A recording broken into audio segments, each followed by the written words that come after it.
Good morning. Good morning. How are we doing on this lovely Tuesday? I like to say Tuesday because you can choose today how it will turn out. You can choose to be the best you today. You can choose to do whatever you want to do, but make sure you choose to do the right thing.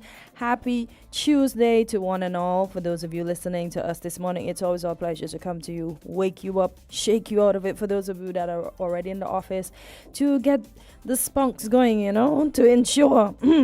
Now my throat decides it wants to mess up. But good morning to St. Kitts and Nevis, the regional diaspora, the international diaspora. Jam, so you're laughing at me. My throat is choosing to behave badly, but I'm going to keep it on track. How are we doing this morning?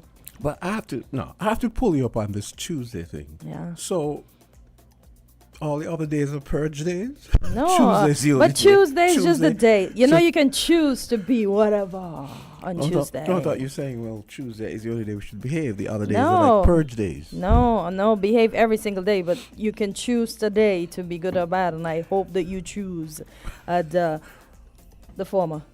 I hope, by the way, the people listening who don't know what The Purge, it's a movie. You should need to go look it up. Oh, I already need to go look that up and watch it.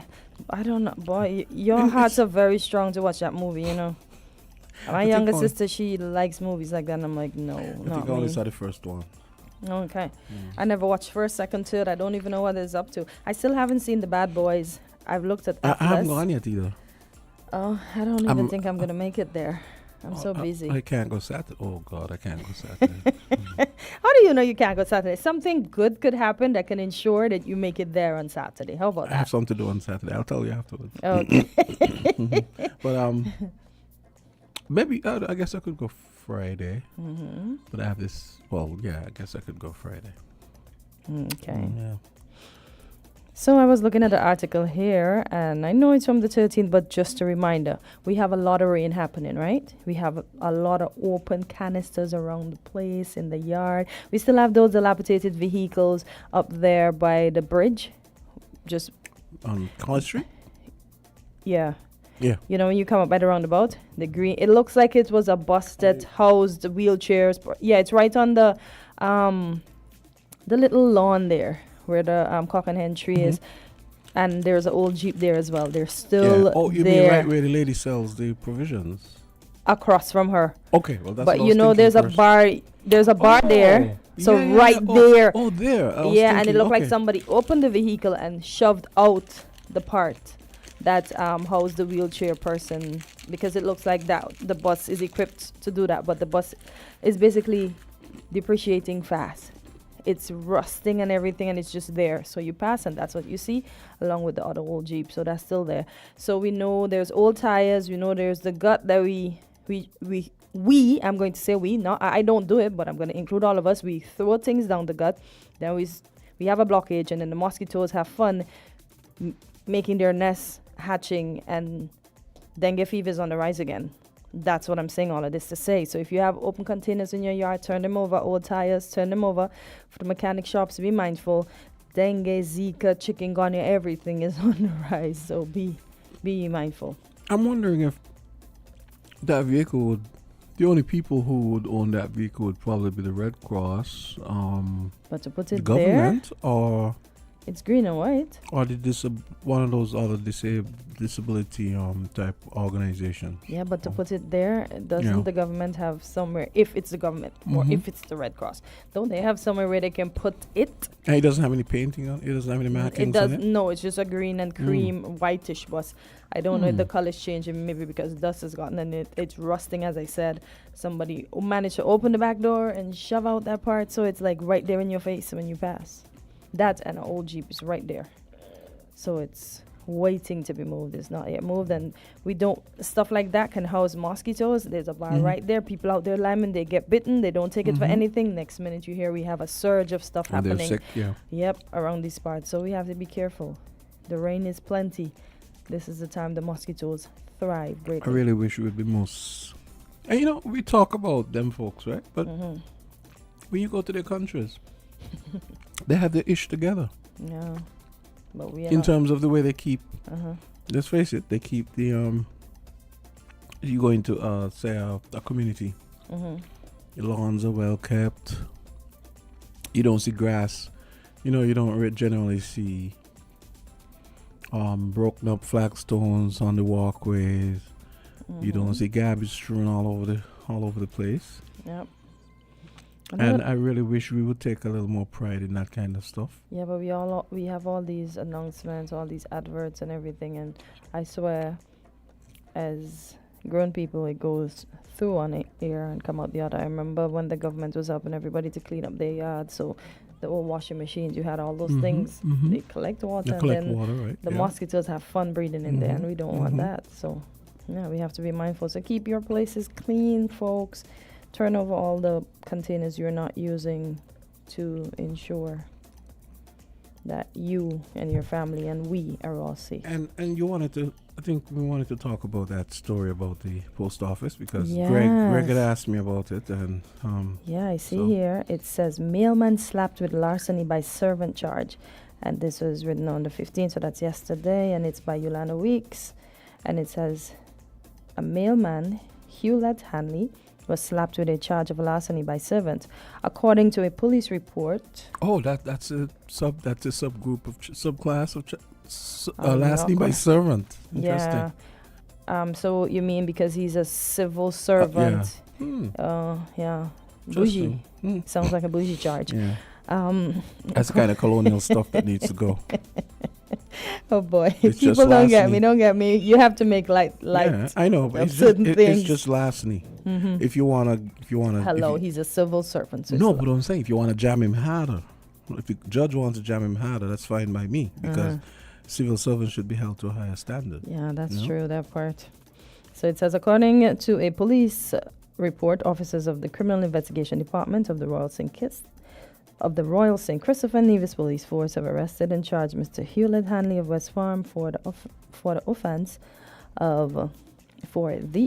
of larceny by servant. Mr. Hanley was formally charged at the Bastyr Police Station on July 12th, 2024. He was taken before a magistrate at the Bastyr Magistrate Court on July 15th, where he was granted bail of $15,000 with 2 sureties and other conditions. A senior police officer told Win FM that the mailman was accused of obtaining unauthorized packages from the St. Kitts Post Office. The offense was committed on July 10th, 2024. The police reminded the public that all individuals are presumed innocent until proven guilty in a court of law. Oh man! But it's funny how people get these news before the actual news outlets get them. But larceny by servant, though. Jamsey is a civil servant. So they have to make sure that he gets the correct charge. Now, if it was me or you, we just get larceny because we don't have any titles to our name. We're more British than the British. Yeah, larceny by servant. And now, Prime Minister Roosevelt Skerritt of CARICOM, he's says CARICOM governments have discussed the issue of campaign financing reform, even as he acknowledged that the matter is not a straightforward situation. Opposition parties have been calling for campaign finance reform as part of the overall electoral reform in Dominica, boycotting the last general election in 2022. Remember, the opposition parties didn't take part. Now, the issue of campaign financing, in principle, we supported, but when that was discussed at the CARICOM level and the OECS level, there was a view by the heads of government in CARICOM, look, this is a matter that should be dealt with from a regional standpoint because of the complexity of it. He said they were of the view that this should be handled at a regional level. As a matter of fact, there was even a view that we should engage on further consultations on this and to see what type of uniform legislation that we can bring to the table for consideration by the CARICOM heads of government on the issue of campaign finance reform.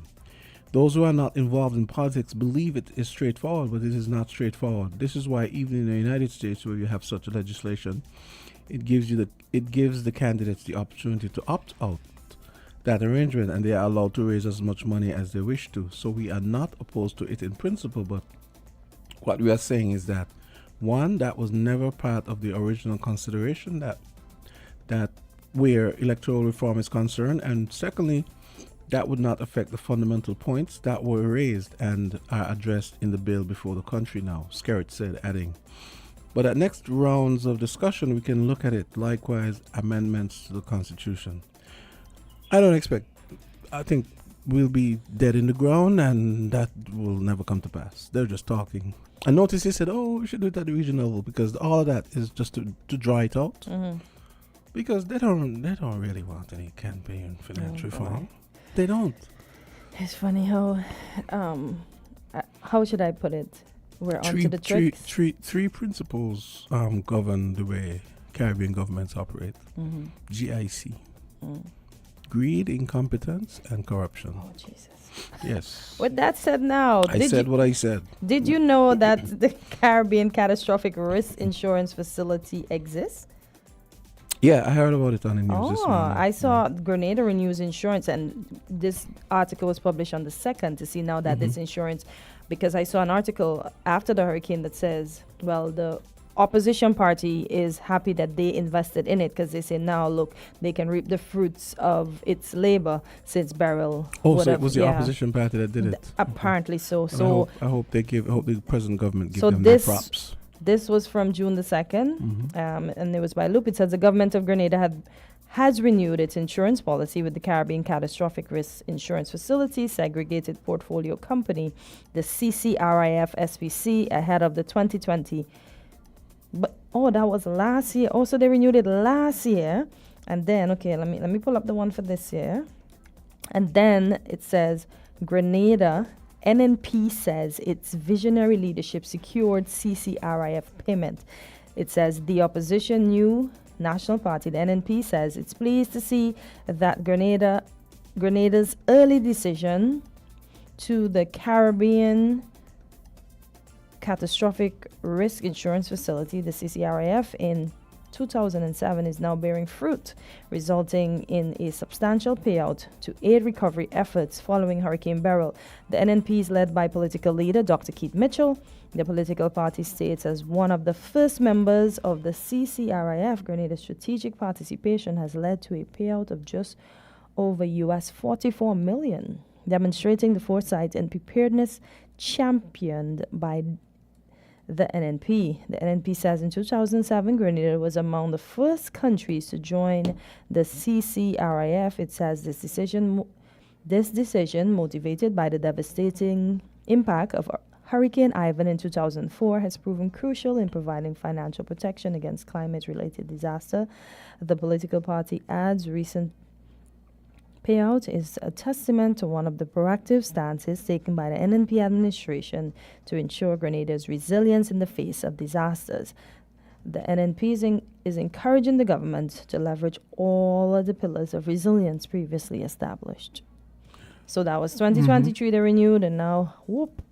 Up comes 2024. I'm glad that they're prepared. I wonder if we are part of something like that. I just hope that they have checks. I hope the insurance, whoever set up the insurance, has checks and balances to make sure the money goes where it's intended to go. Because I heard apparently this is the second highest payout. It's 40 million. Wow. Haiti got 44 million. But they got, this is 44 they got too. So it's now the highest one. Yeah. So Haiti got 40 and They so this was 44. the highest one now. Yeah. Okay. Yeah. This is the second payout, but it's the highest now because Haiti had gotten the most before for 40 million. But I just hope the money goes where it's supposed to go because I don't trust any of these politicians.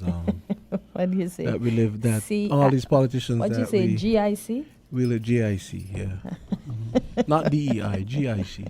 Good morning to everyone. How is everyone doing We're okay. this What beautiful about you? Tuesday morning? I am fine. I'm wonderful. I just hope Azard don't come like them. Of course not. Oh, okay. Yes. Of course not. Azard can't say anything. My man.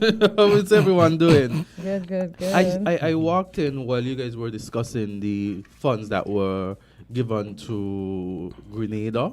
That I assume so. Was it? Yeah. Yeah. Okay, then, yes. In relation to assistance due to the So impact I of the was hurricane. saying I just hope the money goes where it's supposed to go. Yeah, definitely. I do hope so as well. Yesterday, someone messaged me and said that I'm going to read the message. I don't know if it's still a relevant topic, but I'm going to read the message. I said I would raise it when I get back. And it's one of the persons who normally watch our show. Says, good morning, Azard. So vexed I missed the program this morning, meaning yesterday's program. That National Heroes Park session is a real abomination.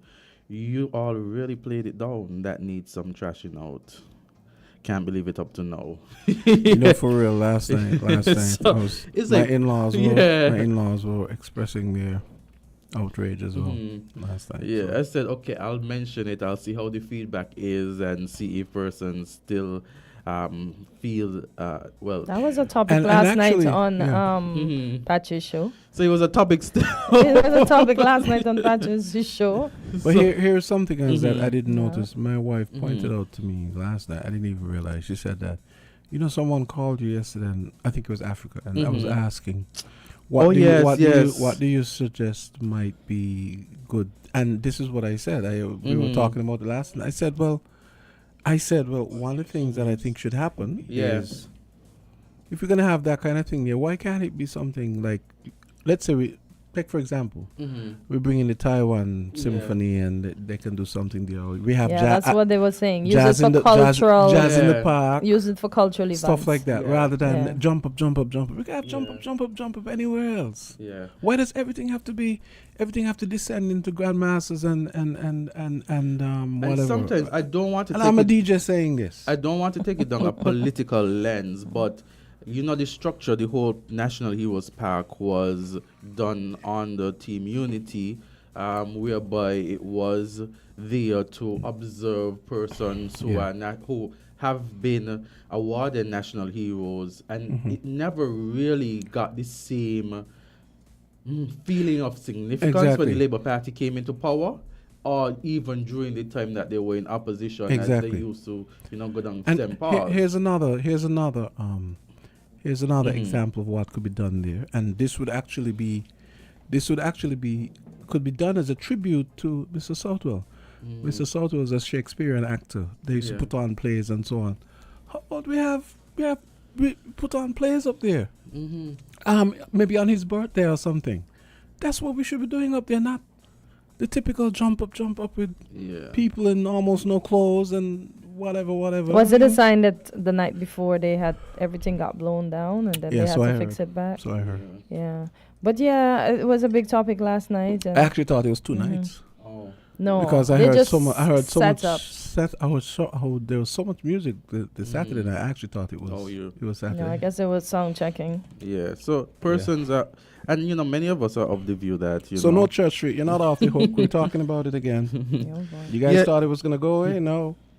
Yeah, I realized, like, I know when I saw the comment, I was like, oh, so there's so many people, who listen to the program, and a lot of persons look forward to our discussions in terms of getting our views and to speak on matters, local matters. Somebody might say, well, it's just affected at thing, but is the significance behind the park and paying respect to that Morning. park. Go ahead. Good morning. Yes, morning. Yeah, well, I was waiting for Yeah. Yes. Azard to finish. Yes, No problem. Name is Henry. Morning. Oh, Hello, Azard would darling, really. nice having you back. It takes a woman to balance out everything, Ooh, thanks. Well, we have two thanks. now, don't we? Yeah, but you know it is. We have two strong men, two elephants. Yes. You're not the grass, though, don't be the grass. Not at all. Trampled. Not at all. Yes. Now, something I realized we pass over. Yeah, what's that? Our journey and they're listening. In Kenya, when the Kenyan president dismissed his whole cabinet, Mm-hmm. and the reason, I said, boy, these are begging for it. There were the people getting killed and injured over proposed tax increase, complaining of the hardship of life. And on Facebook, because these things were done on Facebook, the cabinet ministers were flaunting their wealth. One even said, I own a helicopter. Oh. Or you didn't get a one? No, I didn't see that. One of who owns a helicopter? One of his cabinet members, Owns a helicopter. Okay. like how with that flaunt, they travel and they flaunting where they went and what they Yeah. do. And at home, everybody want to flaunt a new vehicle. When the poor people say, "Buy and get on top," Yes. So what did the Kenyan president do to his cabinet, you say? fire all of them. Yeah, I remember Some of seeing them said, something well, like that. Yes, you must check it out. He said, one said, well, I got some of these things as gifts. Gifts, Sometimes when our people travel, we got to think. So a lot of them talk to our politicians, stop showing off what you have. It is, while some may be glad for you because it elevates your social position, it is grievous to others who feel that they are suffering.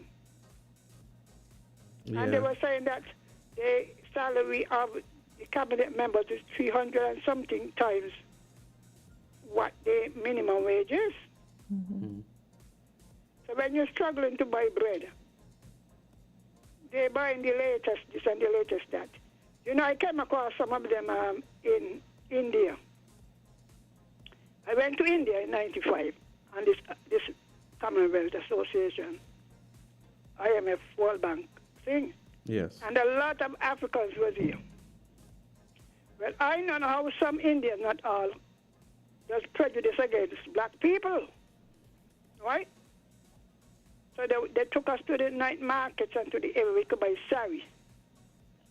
Good quality sari and so. And I saw these Africans buying them up. I said, well, why are you all doing that? I told them, I am not buying. Nobody will look on my people and I going to go home in a sari. And once I did, I'm going to London. They're going to London before they go home, to shop.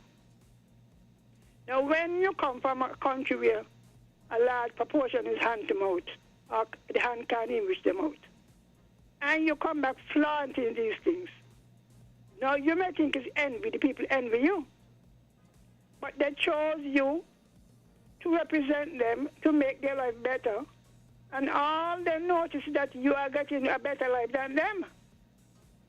They don't expect you to have to walk. But for heaven's sake, you're going to buy the most expensive vehicle.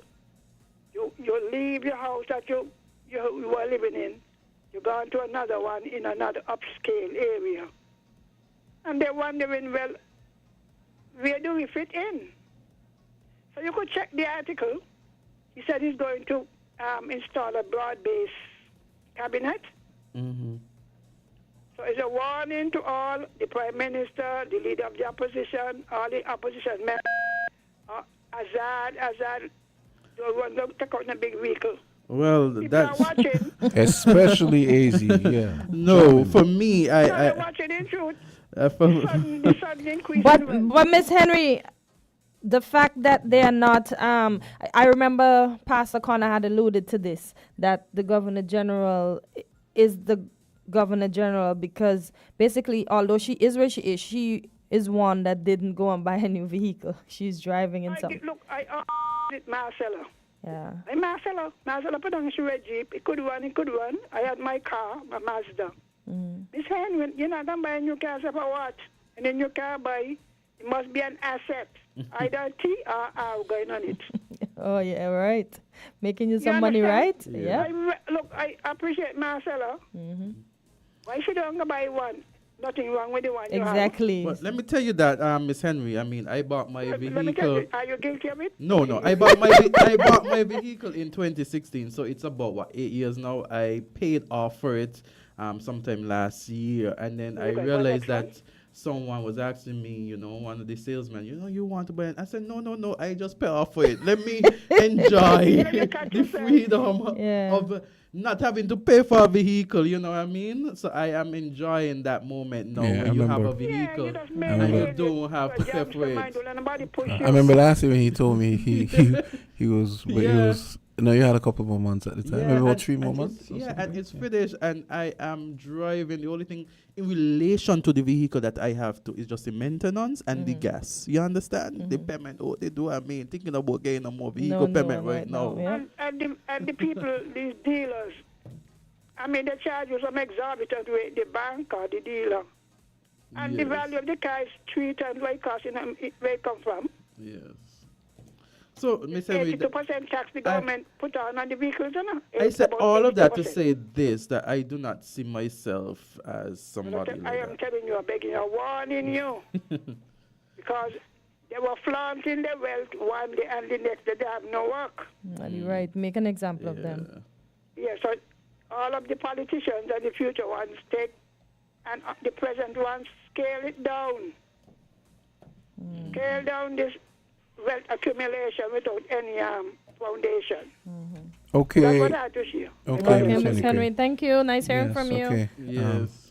So we had our daily dose from Miss Henry, and it's now time for weekly dose. That's coming up next Yeah, is that the It's, medical talk jam store hmm? with Dr. Natalie Osborne? with Dr. Natalie Dr. Osborne. Natalie Osborne, yes, right next.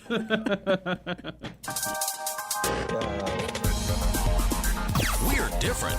We're 98.9. 98.9. Win FM.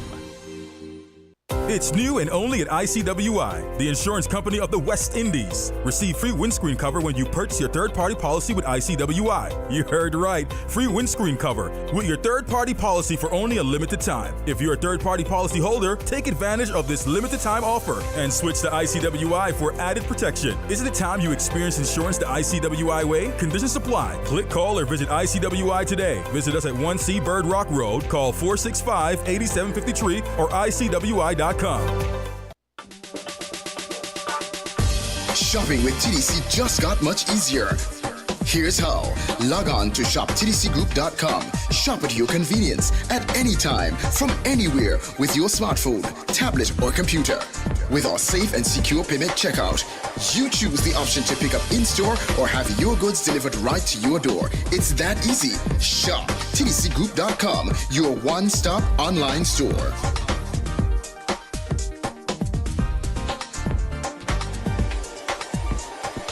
Shop anywhere, shop anytime, same quality you love. Now online. Shop www.shoptdcgroup.com. From the stellar regions of the soul.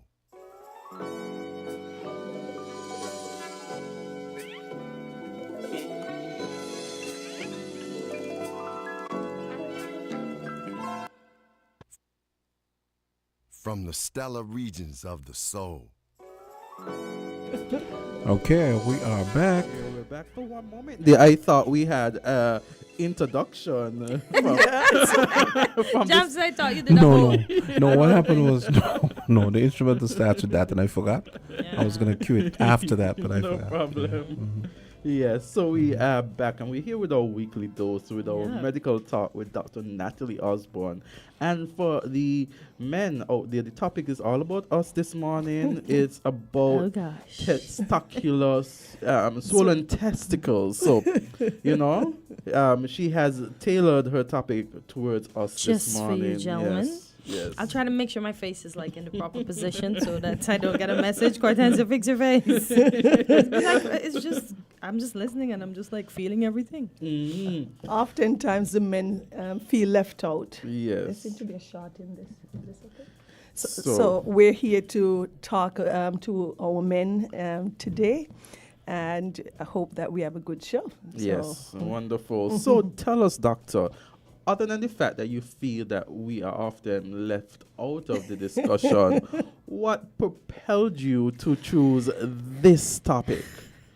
Okay, well, we see it quite often in practice, in medicine, general surgery, that men would come in with different swelling to their testicle or swelling to their scrotum, and for many different reasons. So I saw recently a young chap who presented with a swollen testicle, very, very painful, red, tender, warm. It turned out to be an abscess which he had drained there. So for many reasons, you could have swelling to the scrotum, and containing the scrotum sac is a testicle, and you can have issues of either the scrotum or the testicle or any of the component there in that structure and have swelling. So we're going to talk about it today because it's not, it's quite often you can see that.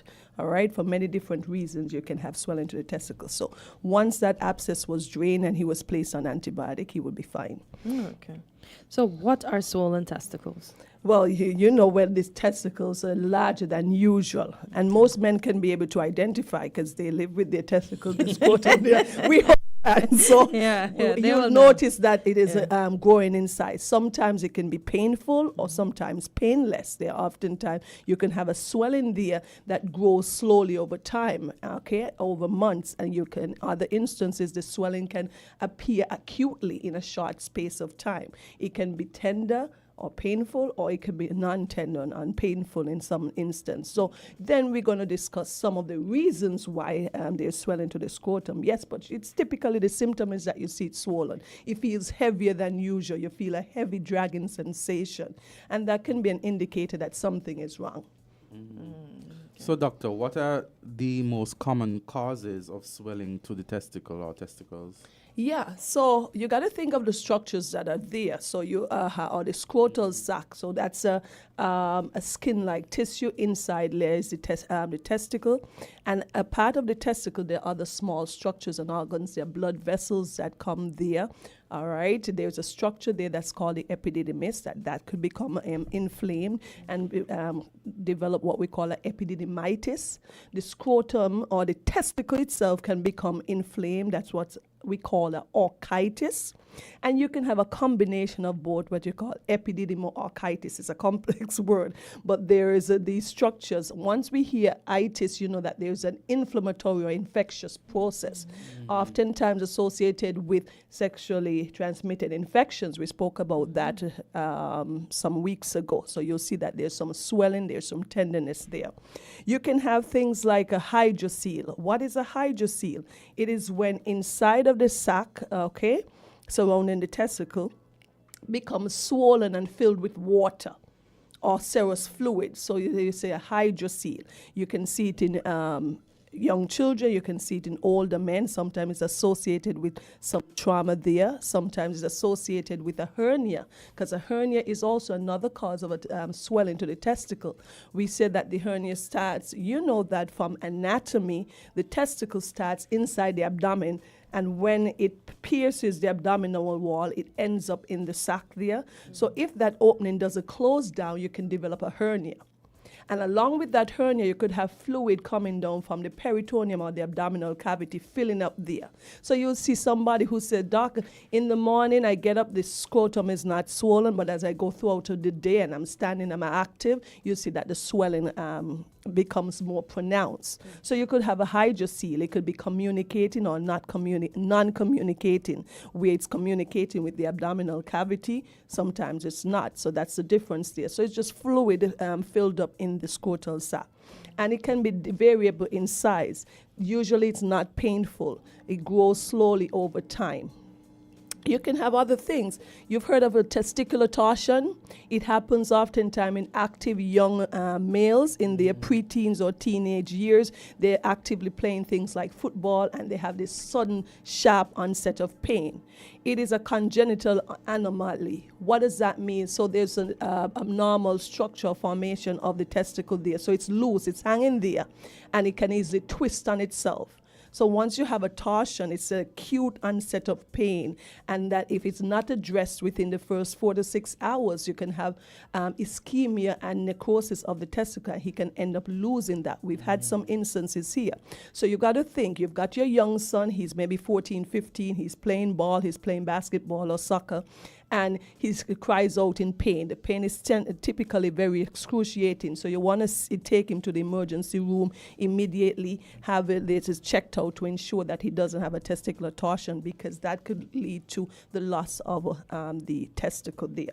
So there are quite a few things. There are things like fluid buildup. We've had older patients, if they have a heart failure, what happens over time? There's retention of fluid in the body, and not only everywhere else, the legs get swollen and stuff, the scrotal sac gets swollen, because those are dependent areas, okay? And the patient can present with that. Once you deal with the underlying cause, like the heart failure, that can resolve. So what about elderly patients that that has, well, they said kidney failure, but they can't do dialysis on him because he's past that age. So is it not the kidney, it's still the heart? No, well, you can have failure of the kidney and failure of the heart, okay? So that's a separate issue. So what happened in that instant, that person can retain fluid too and become swollen throughout, and can have swelling as well in the scrotum, okay?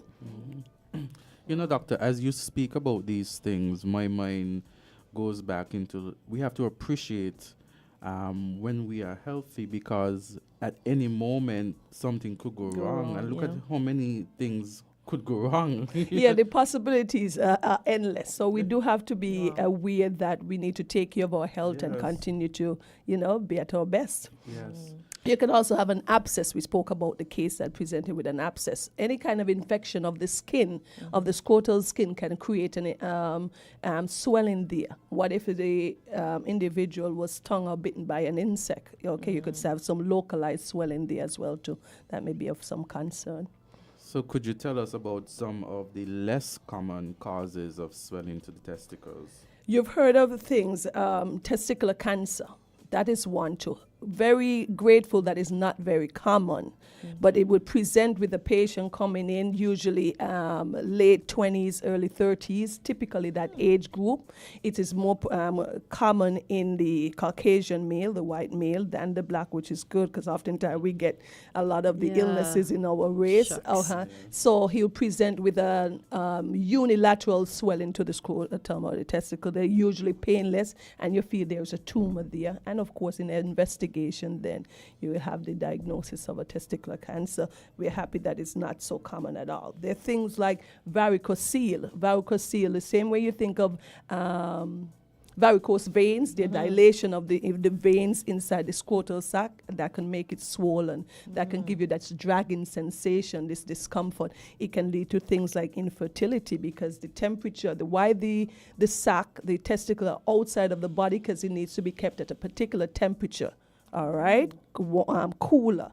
And so with a varicocele, the temperature in that region, because the blood stays there longer, it is warmer, and they can lead to this destruction of the sperms and leading to infertility.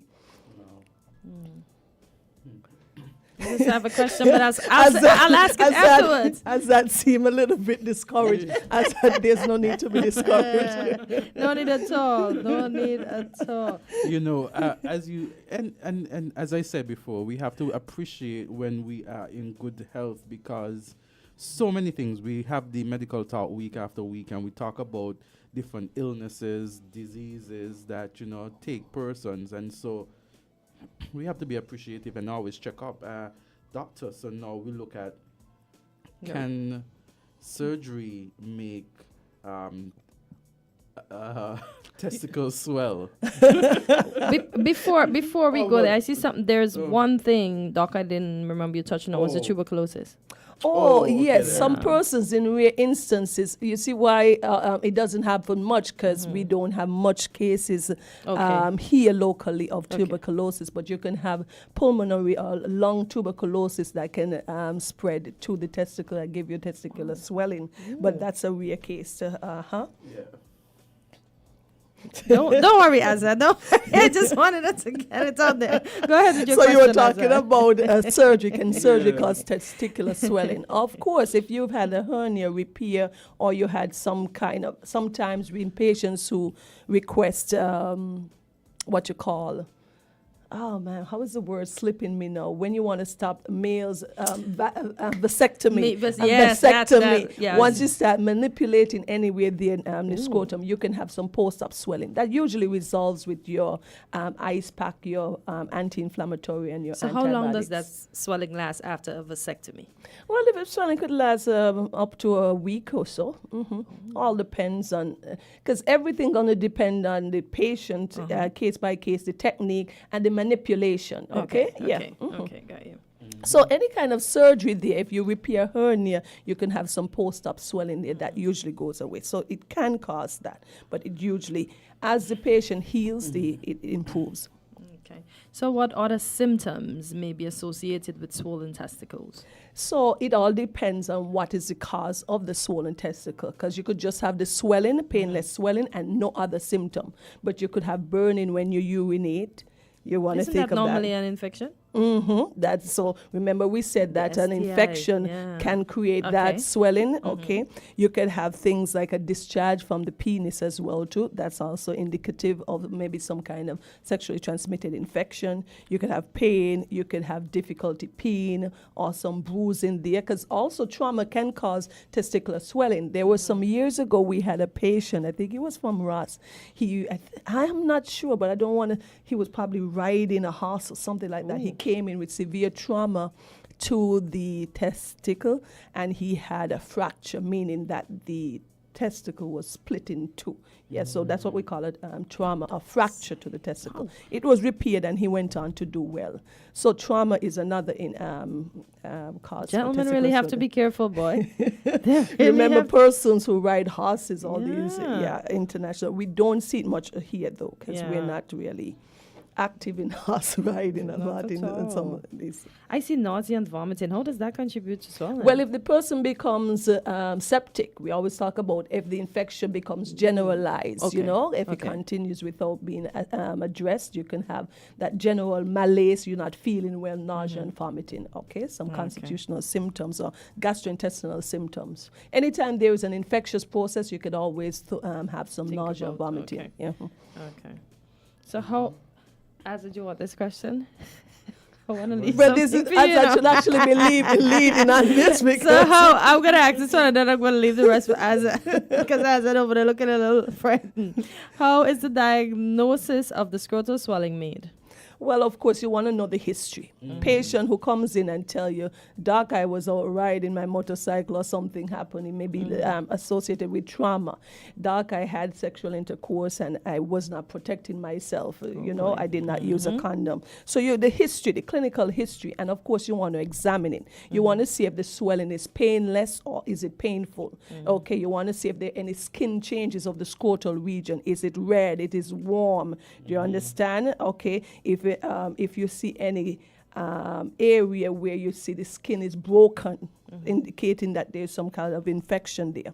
So you examine it there. If it is painless, if the pain is associated with a particular aspect of it, not the entire thing, like an epididymitis, that's a small little structure just behind the testicle right there, and it may be quite localized when you touch it, so that may be indicative. So then you could do some lab work if you want to see if there's any infection in the blood. Your white blood cells are elevated. If you think that it's an STI, you want to take a swab, a penile swab. You want to test to see what particular STI that you might be dealing with. You want to do a urinalysis to see if there's associated urinary tract infection. And an ultrasound always helps you, okay?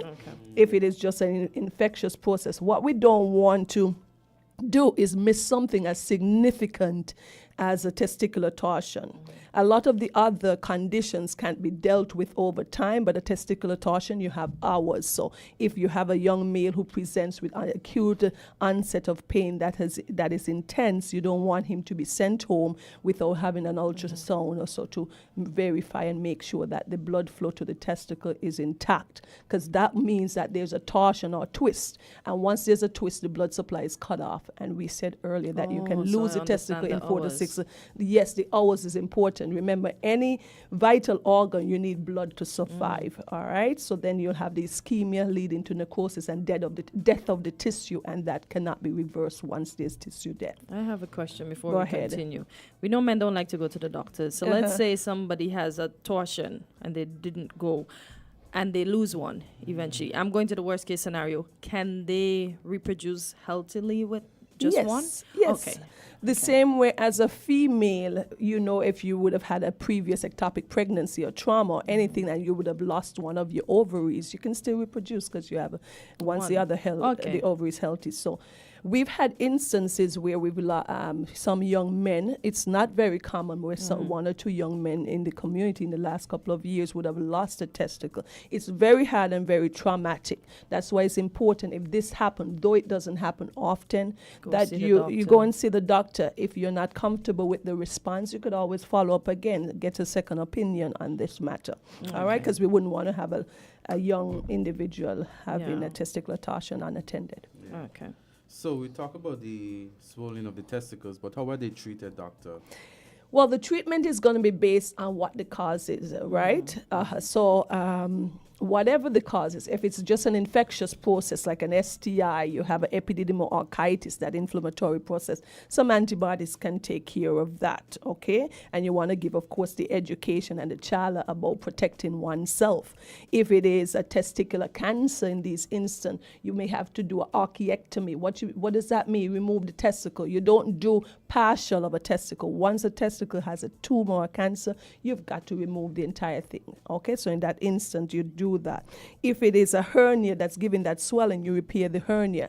If there's a hydrocele that's there, you do a hydrocelectomy. You mean that you remove the fluid and you take care of it so it doesn't reoccur as best as possible. So the cause of the treatment is going to be based on the cause. So typically it's going to be something like surgery, or it's going to be some kind of antibiotic therapy, pain management and stuff.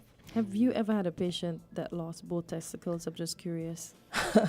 I remember many years ago we had to do a bilateral because a patient had prostate cancer. That is a form of treating it because you want to decrease the testosterone in the body. So the testosterone that comes from the testicles, that's a possible treatment outcome, especially if the person is unable to afford some of the drugs that can be very expensive that does that. So the idea is to block the testosterone. You can either do it chemically with drugs or in this instance surgically by physically removing both testicles, but it's not very common. So you're saying that in the case of prostate cancer, having a high testosterone makes it worse? Because there is the testosterone is converted, dihydrotestosterone is converted into testosterone. You want to block that in a prostate cancer because that's going to make it worse. So in the same way when a person has a benign prostatic enlargement, where it's not a cancer, it's an enlargement, you give them drugs that block the conversion to testosterone. Okay, that's part of it. So most most of the drugs that is for the prostate cancer, it is geared to decrease the amount of testosterone, or for a benign process, it's geared. There is a caller. Can we take that call? Caller, go ahead. You're live on the weekly dose. I love to say daily. Yes. I am collecting the dose for some of the men. Okay. Now, when my husband was a karate man, and he used to use his gas, you put it in your pant. Yeah. Would you recommend that all men in active sports do it? Put in what now? Like the guard, like the The sports guard. Of course. Seed guard. Seed guard. What you call it? Uh-huh. Yes, they do that in cod piece. baseball and It's called a cod piece. it's called like what now? A cod piece. Okay, cod then piece, a cod piece. I thought it was. Okay. I don't even want it. It's all right. It's all right. I don't know the name of Yeah, it, but me of neither. course, in baseball and those kind of very active sports, people Yes, do that. So. karate. I was wondering in terms of football, because some of them say that they're blocking and kicking you. Now, would you warn men and women against holding and squeezing the male scrotum? 'Cause it's like a habit. You mean for the males? You mean like how the guys they, are? they walk up to a man and they think it's fun and squeeze his Oh, balls. okay. No, well, I didn't know that was a thing. I don't think that's very common. So just randomly walk up to a guy. Ask the men, dear. Well, is that common, Azard? Well, usually when in high school and those kind of times in primary school and so, young boys, you'd be very aggressive. They would kick and you remember those sort of. Yeah, rough housing and rough stuff. housing, Yeah, but I don't think people just grab your. But if you do, let's discourage that. Anyone from There's doing a practice that. that a lot of, well, during my time as a child, you had persons kick you and. You kick him, hit him in his scrotum. Of course, because that's very sensitive. Yes, if you're defending yourself, that is taught a lot to in defense classes. Oh boy. But then it's still detrimental to them, even if the person. But it's not life-threatening, and it's about protecting yourself. Because if that person did not come and attack you, you would wouldn't not have do done that. So typically, people don't just go up and attack someone and kick them in the scrotum. But if it's a defense mechanism, They usually used to do that. I was thinking that maybe you need to recommend that people doing active sports, contact sports, should Good point. wear them. Definitely. Yeah. and it is done typically in some of these active sports. So I don't know if footballers do it though. Footballers do it. I'm not sure here. I know No. overseas. Well, they You know, use- they overseas use- everything is protected. But they use jock straps. The jock straps aren't really protective. The cod piece can be But the cricketers decorative, wear but this hard thing in front Yes, there. Yes, I see that's- them. that's I a know cod the piece, cricketers do. The Yeah. baseballers Yeah. do. Yeah. yeah. So because those balls are coming at you hard and fast, And they're very hard. Yep. Okay. So thank you for your call. Okay. Think about what Michael Jackson used to wear decoratively, and the guy for Cameo. Yes. Oh, Yeah, on the yeah. front. But yeah.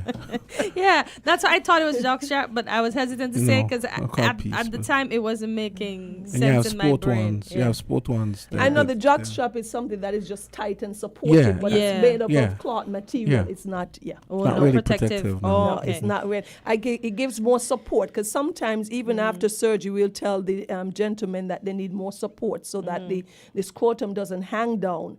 All right, because hanging down increase the swelling and the edema. You want to support it, so we encourage that. So would You know, most of our men wear these boxers that are loose, and so then we'll say wear your brief so you have more support. So would you recommend they wear brief or boxer brief? Which I think boxer brief might have more support than brief. People don't ask me how I know these things. Okay, I'm just saying. Just say you're a Oh, married boxer woman. briefs. Okay. Yeah. I don't. Because brief is like old guy. I kind of sometimes when I buy them, I'm like, why did I buy these? And Too then- tight? No, it's just that the legs, because I have thick thighs, right? Oh, so okay. after a while, the So leg everybody gets- has to go to okay. their preference. Yeah. That's what you're and I saying. hate that because they look so sleek when they're new, right? Yeah. You put them on, and, and then Then you get stretched legs. yeah, and then Oh, And boy. they're not so cute after a couple of years. they look like brief, like boxers. The end. Yeah. Oh, boy. Kortensia, this is a very serious show. Let's be serious. Jump doctor got me at that. Comic relief is boy. essential. I know. So let's get back to it. So we're basically asking this. Where were we at? What should I do if my testicles is swollen? So if it happens initially, you can do an observation at the house, put some ice on it, take some pain medication like some anti-inflammatory. But if it continues to persist or it worsens, because you can always observe people. You sometimes are your best own advocate. You can look and see what's going on. And if the ice pack doesn't work and the pain meds and it continue to persist, then you know. And it's associated not just with the swelling, but with pain. Maybe a penile discharge, you start having constitutional symptoms like fever, nausea, or vomiting, or the pain is like a 10 on 10 in terms of our intensity scale, then you know you cannot observe at the house. You need to go in and be seen by a healthcare provider. Because, you know, some gentlemen are full of pride. You know, they take long to go to the doctor and they might be in pain for several days before they go. How detrimental is that to them? Let them know that they need to come and see you ASAP. Because long-term conditions that are unattended, we spoke about the testicular torsion. Typically, it's not seen in an older adult male, but always the teenagers, the early teenage years, highly active males. But you don't want a condition that can lead to infertility that later on a male in his 20s, early 30s, when he wants to reproduce. If some of these diseases are not attended, that can lead to infertility. So you want to make sure you go in and get it checked out. Yes. I see you have here, wear an athletic support to lift your scrotum and help it drain. You heard that, Jamster? Get some support. They see the doctor, we got to be serious, but she coming back with her gym. Let's take a call. Carla, go ahead, you're live. Okay, wait. Okay, we lost our call back, please. Call back, You know, please. as you talk about the support, you know, I thought to myself, you know, just like women with the breast, they wear the bra for support. For support. You know, men should wear Proper underwear undies. that support. So the as that, are you testicles as saying well. the testicles are the equivalent to the female breast? I'm just asking. In a way. Yeah, technically. As far as they needing hang, support. yeah. But also, I did remember. I did remember we were reading somewhere last year. I think that women should probably try to go braless as much as possible because so that their breasts can become accustomed to their own weight, and eventually. I think I know what you're talking about because there's some discussion on that matter, what that says, because the breast has sustain or what you call the support ligaments, all right? Yeah. So you need them to do their work. So you understand? The same way if you have a muscle that's not in active use, you lose it. So if you're saying that if you support the breast,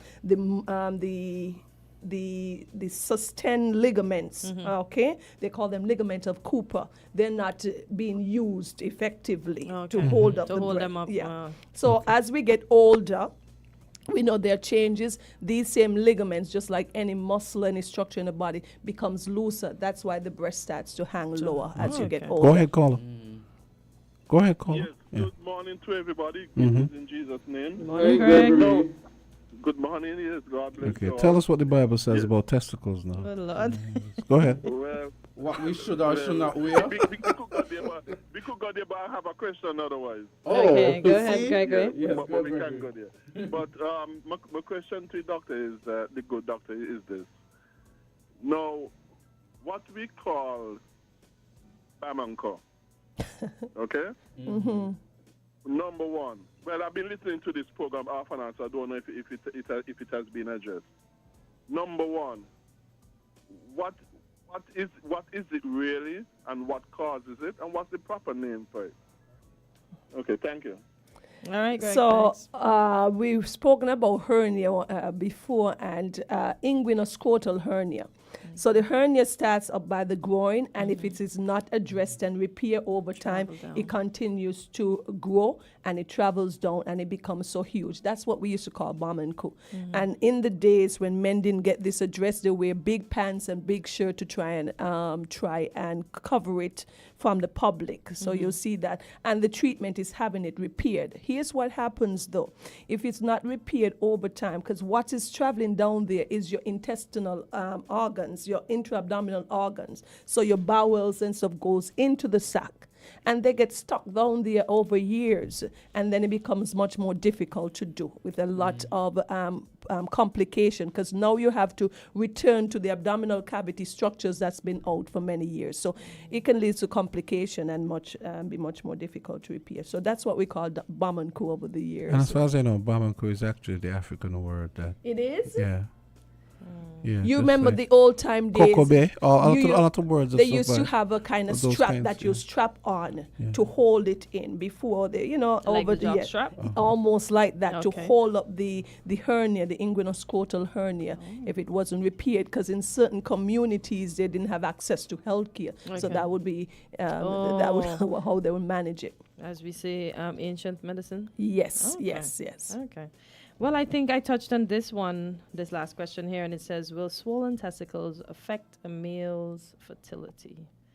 I think we spoke about that. Yeah, we spoke about it because we depend on what it is, the cause. If it is a STI, sexually transmitted infection, and it's not addressed, it can lead to infertility. We spoke about varicocele, where the veins are dilated there in the scrotum. And if that is not addressed, it changes the temperature and the spermatogenesis, that's the development of sperm, and it can lead to infertility. Some of these things are easily addressed once addressed early, having the repair of the varicocele, we call it a varicocelectomy, and in other patients, once you have the treatment done early, if there's an STI, you can always go on and to have multiple babies if you want. On the with a proper union, we encourage always marriage and a stable union. Yep. So, Doctor, we want to say thank you so much for the information that you have shared this morning. Very informative. Very informative. As a male, it is good to see that you are not only touching topics that address females, but here topics that address males. And of course, we had our callers, and Gregory, even we thought that Gregory would have talked about something religious, had his own question. Boy, why? Oh, Lord. Poor Greg. Yes, so we want to wish you well. Yeah, and you have some news before you go. Oh, I'm going to be on vacation. Is that news? Yes. So I want our audience to know that I would not be here for the next 2 Tuesdays. That is bad news. Don't miss her too much, gentlemen. She'll be back, and I promise you the first topic she comes back with will be for you. Just for you again.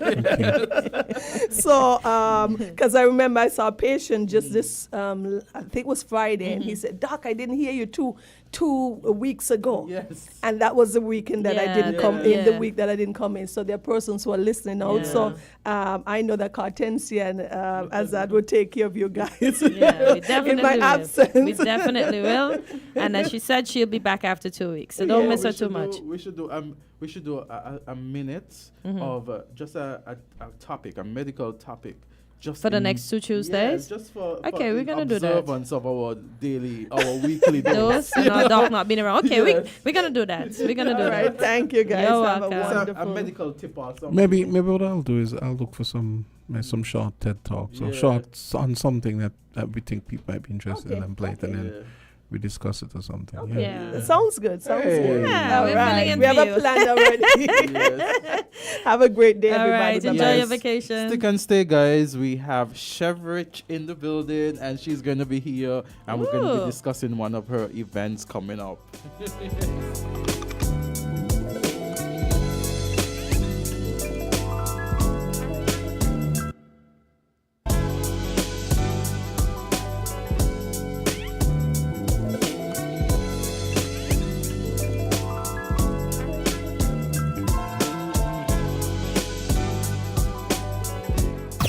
Different. We're 98.9. 98.9. Win FM. Get ready for the ultimate culinary showdown at St. Kitts Schoolfest 2024. Join us on Saturday 20th at the Friggy Bellon from 1 p.m. until 7:30 for a sizzling extravaganza. Taste the best in chicken, fish, pork, and our newest category, lobster. Enjoy thrilling raffles, live entertainment, and a dedicated kids zone for the little ones. Watch master mixologist artists. Compete and be mesmerized by vibrant cultural performances. See you at the Freaky Bear Lawn, Saturday, July 20th from 1 p.m. Don't miss out on the flavor and fun at Grillfest 2024. You better meet me there.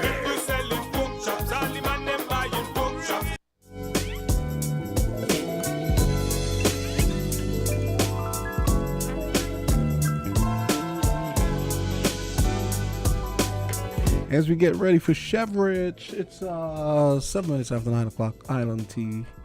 And we just had the good doctor. Yeah, so we are back.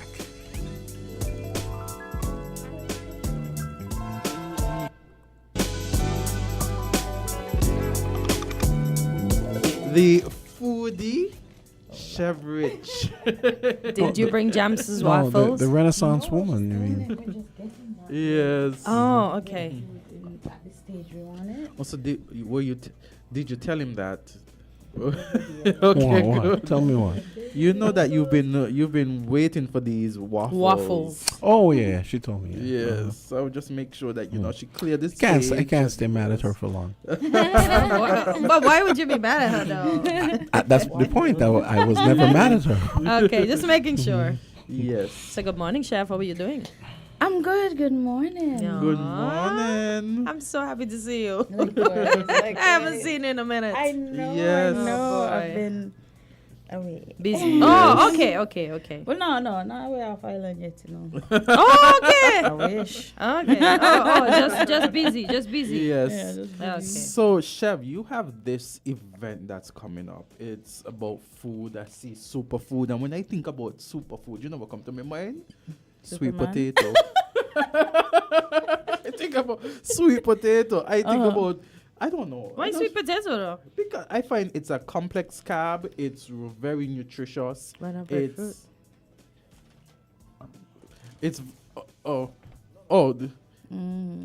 Yeah, it's very nutritious. Uh-huh.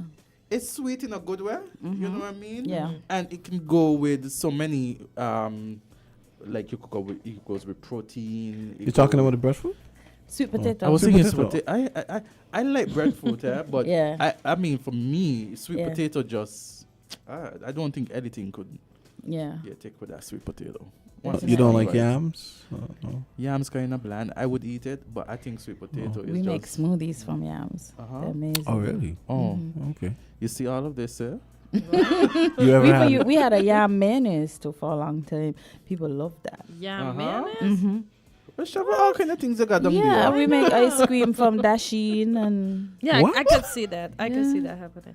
yeah, they're very creamy. Yeah, mayonnaise though. Oh. That was we had a restaurant week years ago. Must have been like Yes. 5 years ago more, and we did it and we sold out. You know, you go and you have the display in the marathon and so Yeah. forth.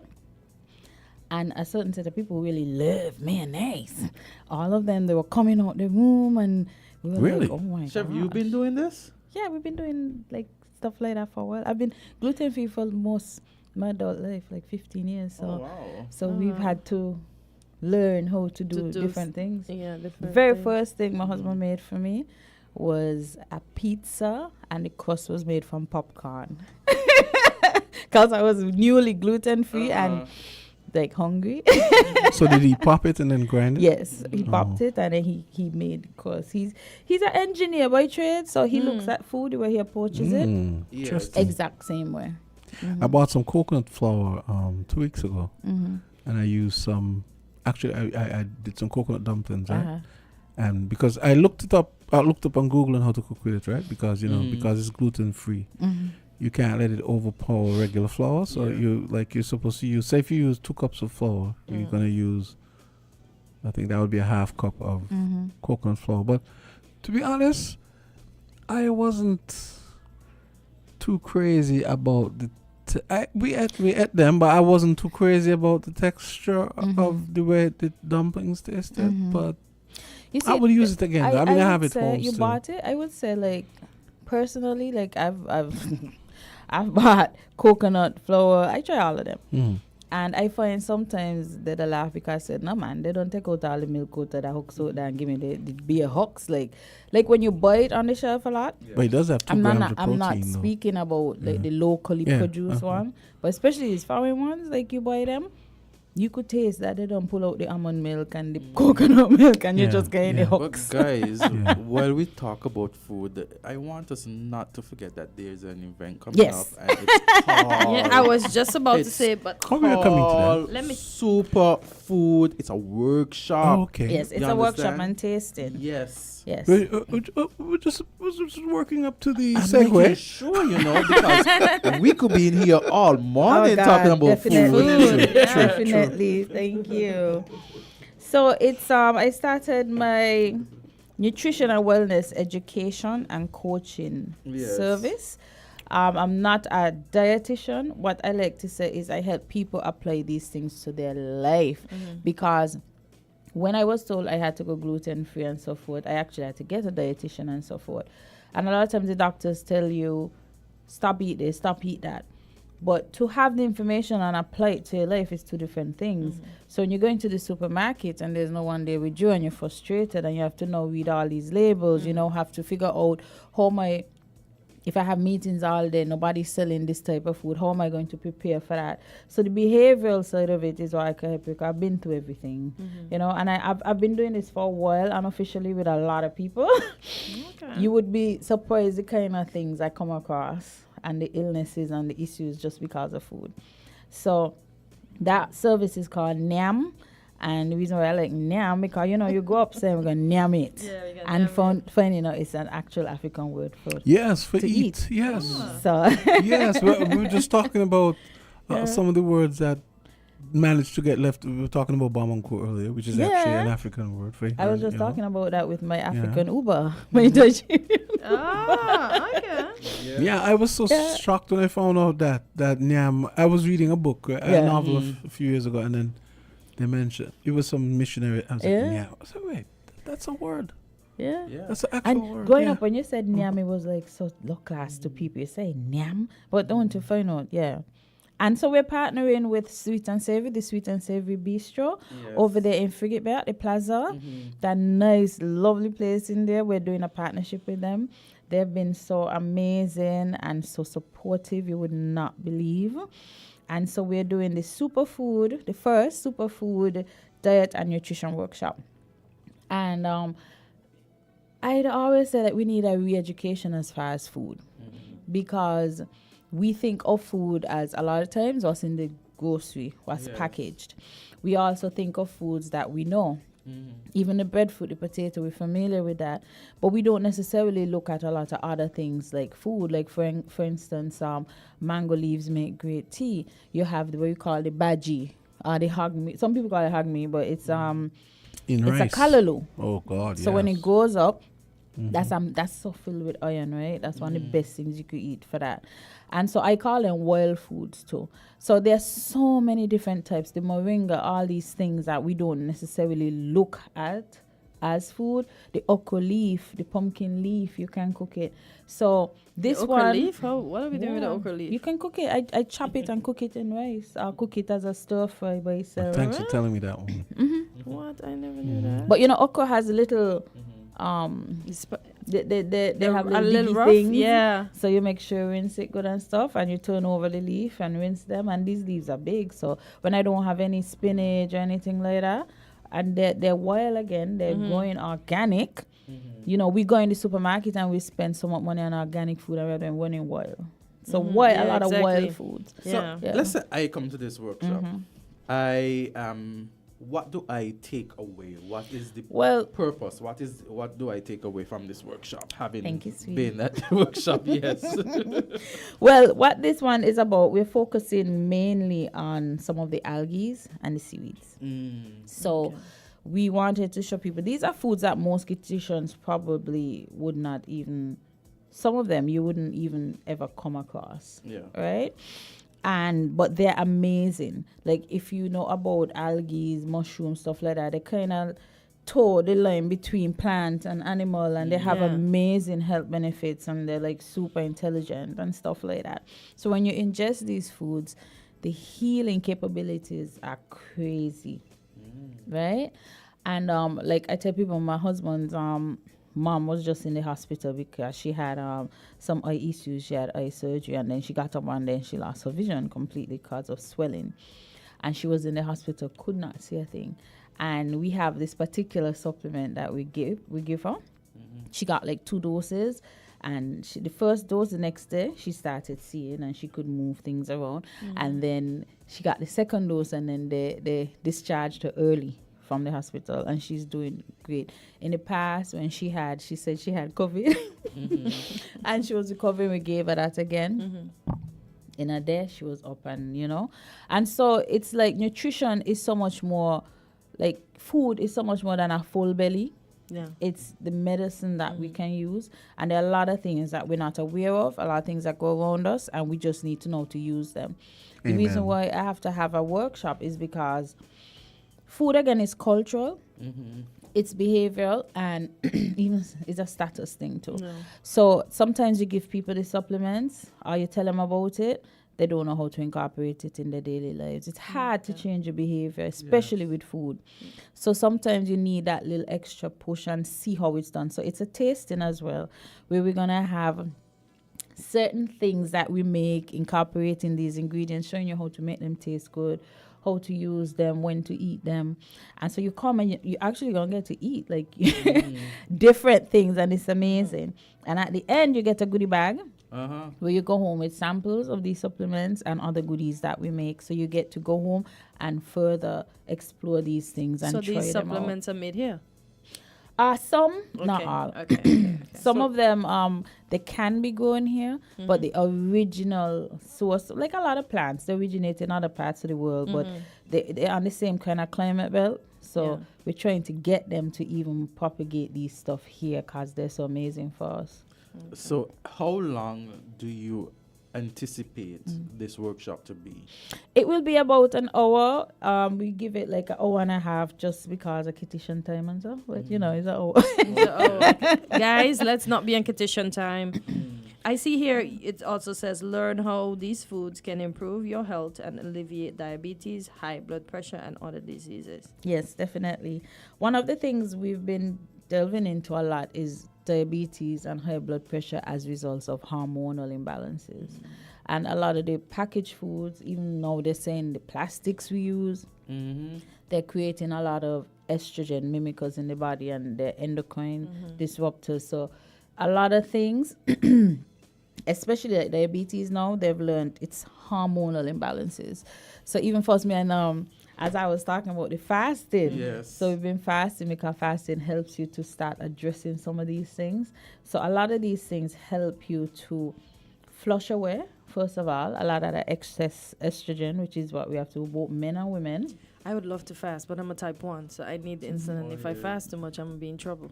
Because I find sometimes even when I drink turmeric tea, because I do my turmeric with black pepper, and then I take my insulin, I immediately have to go drink some honey or put a spoon of sugar in my mouth because I start shaking, and when I test, my sugar is like 40, and that's like, you almost killing yourself, child. But so this is the thing that we speak about. Cause my husband was pre-diabetic. He has not, since he switched to the gluten-free diet. That helped him tremendously. And you're right. The gluten-free is a struggle. I started, but I didn't complete. So maybe I need to do it again. It's behavioral. It's difficult because you've been eating one way your whole entire life. But that isn't only needed if you have celiac disease, though. No. Like for instance, I've never been tested for celiac, but I know me on a celiac. I have my symptoms. I get coughs, I get skin rashes, I get stuff like that, bleeding under the skin. Wow. So you're saying you can be stomach issues that I know. So you're saying you could be allergic to the gluten without having celiac disease? What I have a problem with is the wheat, you see. Oh, the wheat as a whole, not just the gluten. Oh, okay. The wheat is highly GMO'd now. It's full of pesticides. Even regular flour has so many bleachers in it. It's like we call it a poison right now. Like if some people can get like organic sources of wheat and the original before the genetic modification, and they will tell you they eat it and they're fine. But the wheat we get It's not even the wheat that used to be. It's like they call it French. And here's another thing to think about. This is something I've always puzzled about. You know, think about the Mediterranean diet that the French and the Italians and so eat. These people don't eat whole wheat bread. They eat white bread. Now, why? I always wondered, why is it the French eat, they're not eating whole wheat croissants and all this stuff? And they claim the wheat is different. That's what I thought, because it's probably European wheat or whatever, and it's different to the wheat. And that's the next here, thing with us here in St. Kitts. We assume that a lot of the foods that we eat, my grandmother eat this all the time. No, it's not the same. And look at the source. That's correct. Most of our food come out the US. Yeah. Look at the EU, Japan, Australia, all these places. Look how much products from the US they ban. They don't eat that stuff from the US, but we get that. Even And Carty we think B it's the said best, she ate KFC in Colombia, and when she came back and tried the US, she just wanted to see, and the US instantly made her sick. Yeah. The US KFC instantly made her sick. And that's what we get. That's we about the KFC, but we get American products. We're on the American diet. I think I may have spoken to you about this before. Subway, right? They use a dough conditioner. I'm not making this up. They got in trouble in Europe for that. They use a dough conditioner that they use in plastics manufacturing. You know your yoga for mat? the dough, for the bread. It's similar in yes to that. Yes, the yoga mats. Yeah, they use in the yoga mat. And your shoes. Yeah. It got banned. It got banned in Europe, and they still use it in the dough. In the I don't understand, why would you put an industrial it makes the bread texturizer nice and that you would use but you're in killing plastic? people. I don't You're understand. telling people that this is gonna get them slimmer. This is gonna help them with the weight loss, but you're killing them, chef. And this company was started by doctors, apparently. Subway. But you see, the thing about it is, it comes back to, again, I'll tell people, me. This is the age of Aquarius. This is the age of information. This is the age of the individual. This is the age of self, of autonomy and self-governance. And so a lot of us, now we're realizing you cannot just saunter through life and be like, I'm just going to trust everybody. I'm just going to not have any say. You have to be an adult now. You have to be an autonomous person. You have to be the type of person who is deliberate even with what you eat, And a lot of us go through life and we just take everything everybody says. We're not governing our lives. Worse, we diet. I had a conversation with a doctor and she was so frustrated because, like, in the emergency area and everybody comes up there, she's like, even a headache. It's like people have no clue and no interest in governing their own health and their bodies. And when you give out that power, just like in politics, just like in anything, when you give out that power, externalize all your power, you cannot then, can you then really argue with people for the things they do to you? Yeah, you're correct. So it's about, owning your diet and all of that. Owning your health, taking charge of that. It's all a part of self-development and growth. You're chasing the dollar, but you have to chase your health too. And another thing we have to consider is if the food that you have noticed some foods have for export only, like some of the American foods. So it makes you wonder if if the formulations are slightly different for us as opposed to what they're eating, right? I'll give you an example. I buy a flour from a particular supermarket, right? The flour comes from the UK and some of it comes from Canada. I noticed. Now, I've been buying East Caribbean group flour, their whole wheat flour. And I noticed I started buying this other flour from the UK, and the protein content is like, protein content varies from between 8 and 11 grams, right? Because I pay attention to that stuff. The East Caribbean group flour, the whole wheat flour, the protein is 4 grams. And I noticed that, I think I noticed that back in like November, right? And I'm like, and I asked my wife, I said, I find it curious. Yeah, we've been using the East Caribbean group flour forever and whatever. And we were getting this nice flour from, and it's nice. But so why is the East Caribbean group flour? I'm wondering why the protein count is so low. So I'm wondering if they're adulterating the flour. So we're buying, maybe is it that we're buying? You have a lot of fillers in your flour too. Why? That's one of the things too. It's like wheat, the hardcore wheat for somebody who has an allergy like me is more aggressive for me. But the white flour is no better still because it's bleached. What is it bleached with? Bleach mean bleacher. And then it's also filled a lot. It has a lot of fillers and a lot of things. A lot of things in the food ain't even food no more. Oh boy. And you know, We see that, yeah. but we have like, and when you go to the supermarket and you look at the price of food and all of that, I say, you know what, it suits us because we have where we live on Liamiga, fertile soil, and we do not see the importance of agriculture, and we do not see the effects. Yeah, correct. Of our diet. Again, look around, look at how much people have the fat, the knee, the belly coming down over the knees now. That's a sign of Chef, a lot. I don't know if you realize too, I have since noticed that the amount of canes that are appearing in town and everybody walking with this one. Like I have a pain in my left hip. I was wondering if it's because of riding the stationary bike a lot. But I see a lot of people now. There's this particular cashier at Rams. Like sometimes I really empathize with her and I'd be like, how is she doing it? It looks like one of her sides is shorter. And since COVID, the cane count in town has increased. Everybody's walking with a cane. Have you not noticed? Jamster? Have you not noticed so much that a lot of the children, you'll see a group of kids, 5 kids and one slim? And don't quote me, I just heard the other day that a particular school, I'm not sure if it's true. Lord knows, don't quote me. But I'm hearing and I'm investigating that particular school, I think it's a primary school, didn't have a sports day because all the kids were fat. They didn't have any athletes. Oh my God. Not good. Because everything is fast now. Everything is fast. The ramen, except the chicken, everything. The chicken is horrible. Yeah, everything, the nuggets. Oh my God, everything is just fast. We're killing our kids and we don't even realize it because the foods that the parents can actually afford, chef, is bad. It's terrible. That's that right there. Well, you know, I used to say so too, you know, and it's difficult. But really and truly, right? We say it's the foods we can afford. I'm not telling a lie. Supermarket is a scary movie now. Yeah, it's like it's extremely unaffordable. And that's what we're saying, to eat healthy. We can't afford it, right? And I see them come in and I see them go straight to the ramen and the Vienna sausage. But at the end of the day, too, it's the things that we eat because, like for instance, you have mango seasoning. When you go to look mango, the amount of mango spoiling. Yeah. The amount of these foods spoiling. Yeah, they're not taking They're not interested. Is Chronic singing? Somebody protege. They say they're hungry and we wild food a drop off of the tree. Yeah. So it's a mental problem that we have in as well. We want the fast. We want the cup of noodles and all them. But you see what they don't understand too is that your body is an intelligent piece of machinery, but it's not you alone who inhabits your body. Yeah. There's something I'll encourage people to look up, the good bacteria, your biome.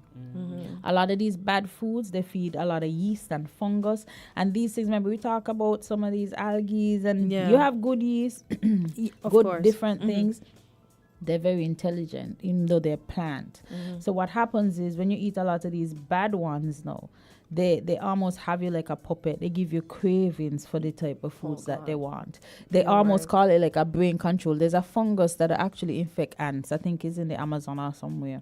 And it turns the ant into a zombie. I have to check it. Goes up into the brain and it controls the ant, and the ant goes, it's literally eating the brain and it just controls the body like a puppet. So think of it like some of these bacteria and the yeast, especially a lot of cheese and dairy and stuff. Yeah. And the worms, like there's the resurgence of worms all over the world. These things actually... You mean in the body? Yeah. These things actually control your cravings. They give you cravings. They give you...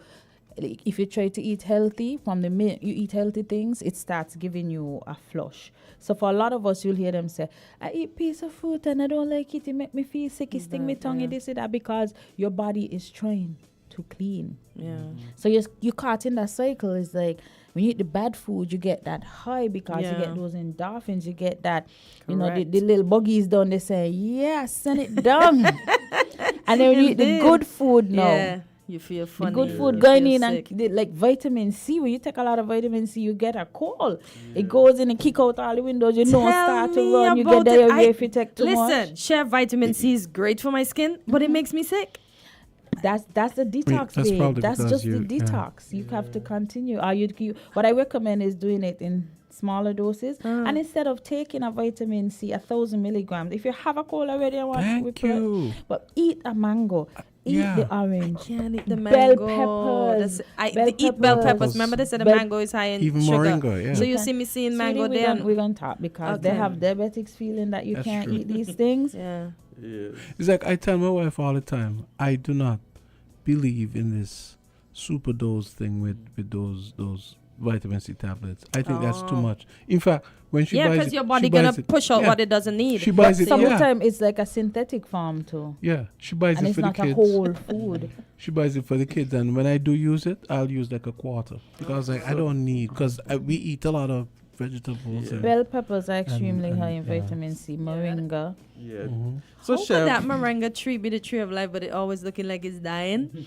It's a tree that thrives in harsh conditions. So okay, you ever see like cactuses? They just look hard and dry, but they're super power like food sources. Think of moringa like that. They're made for harsh conditions. Because I look at the ones on the agro strip and like they all want to say they're going to heaven now because they're looking like they they're have gonna on die. flowers. They have on flowers. When they start bearing the flowers, they prioritize that and the leaves kind of so they fall get off. sucked. Oh, so it's like So a mom. Chef, could you remind us? Oh. Could you remind Yes, us yes, of yes. the workshop? And I want you to hold up that to the Yes. camera for Yeah. a while so Yes. people can. Is it there? Yes. You could get closer for a bit. Or maybe you could let Azard do it. Azard be the porter for a little bit. Yes. So this is the workshop. It's superfood, and it's a workshop. It's in conjunction with Yam and Yam. Yam. Yes. Yam. Yam. Yam. Yam. Yam. Yam. Nyam it, Azard. Yes, Nyam it. Nyam it. Oh, so you actually use Yam. I like that. And Yeah. sweet and Savory savory bistro. Yes. And it happens on, it says it's Present Superfood Diet and Nutrition Workshop. It happens on Saturday, the 27th of July. So that's next Saturday, right? And it's from 7 p.m. to 8 p.m. Be early, folks. We're not using competition time. We're using the regular time. The venue is Sweet and Savory, Frigate Bay St. Kitts.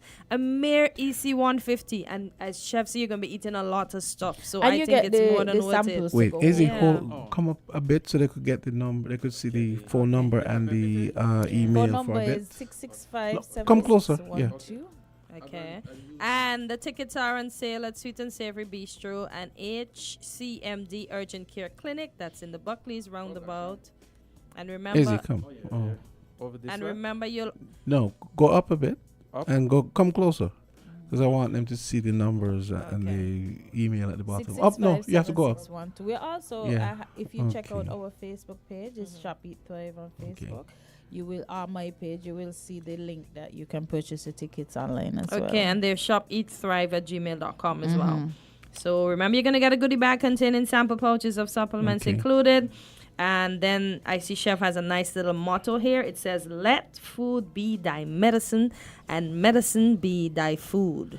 So Wonderful. And yes. it's not mine, it's whose quote is it? oh God, Yeah, I forget the somebody name else, now. yeah. It's can't God. remember. It's Okay. one of those Sebi? Greek Not Sebi, right? philosophers. No, Okay, no, okay. from way back. Alright. Way back, it's Yes. ancient. So you can leave that with yeah, okay, we good, can. yeah. You can have Bring it over Jam, here, so yeah.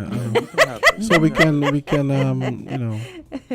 Alrighty. So, Yes. folks, once again, she'll be teaching you how these foods can improve your health and alleviate diabetes, high blood pressure, and other And a diseases. host of other things. Yeah, so Yes. you'll learn how to incorporate them into your diet and you'll sample them for yourself. So, listen, 150, your health is your wealth.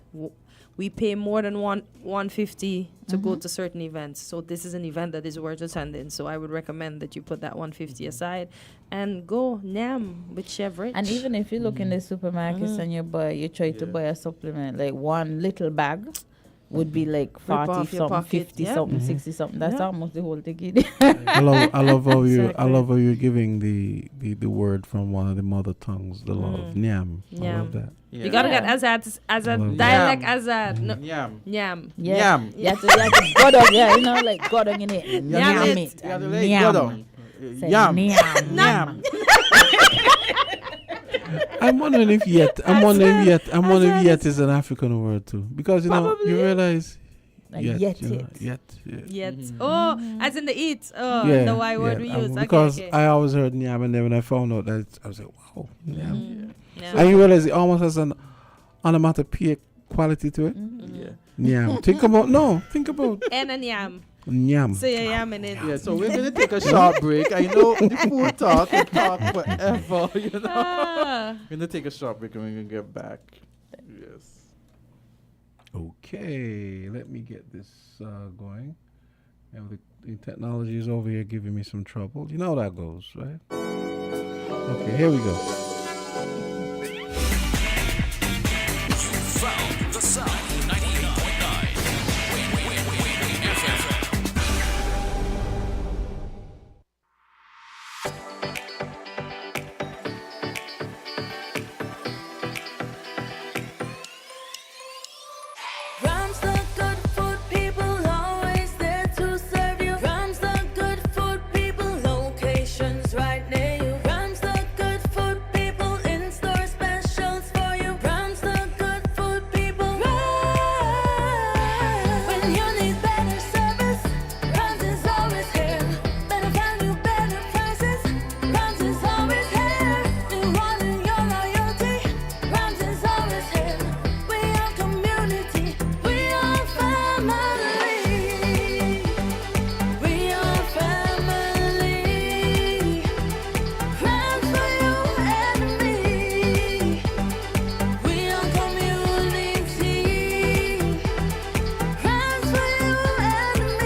Magnum, my brand. Everybody put your Magnum in the air now. From you a drink Magnum, let me see. Take charge of things now your place now. From the river to the beach to the street. Hot Magnum when me have in a me hand there. He are a sipper, she tell me sweet. Look for me watch for your quick time check. Yeah. Right now a Magnum a for your beat. Enjoy yourself every day of the week with a Magnum. My life I forget sweeter. Must be 18 years and older to drink. Drink responsibly.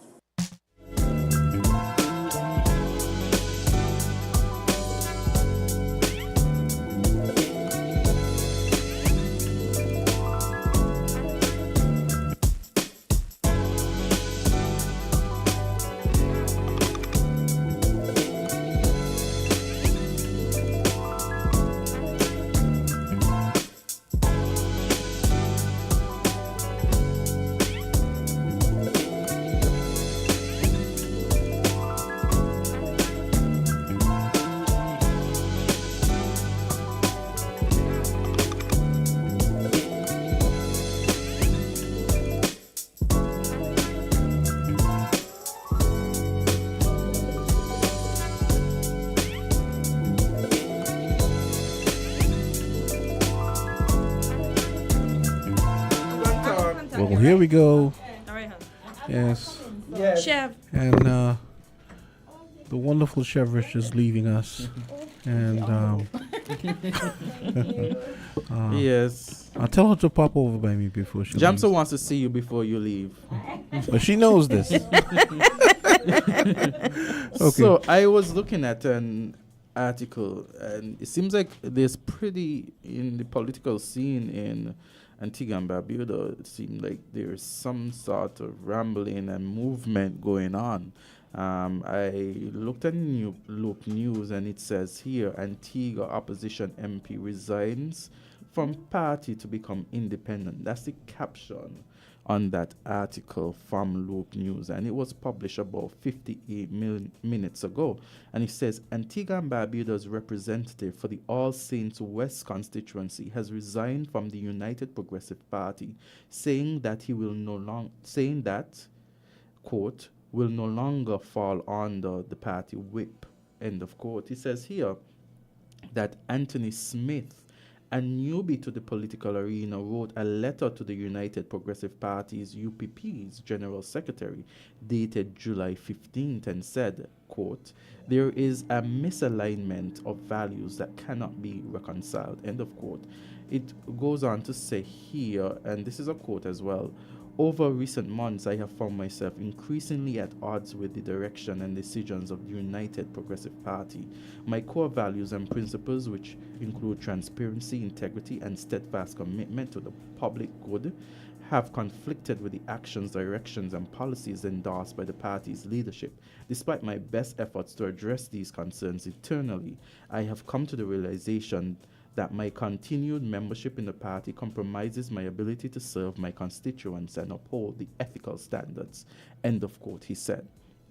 Smith revealed that he faced personal challenges within the party, including insults and lies after contesting for the position of party chairman and supporting MP Richard Lewis for leadership.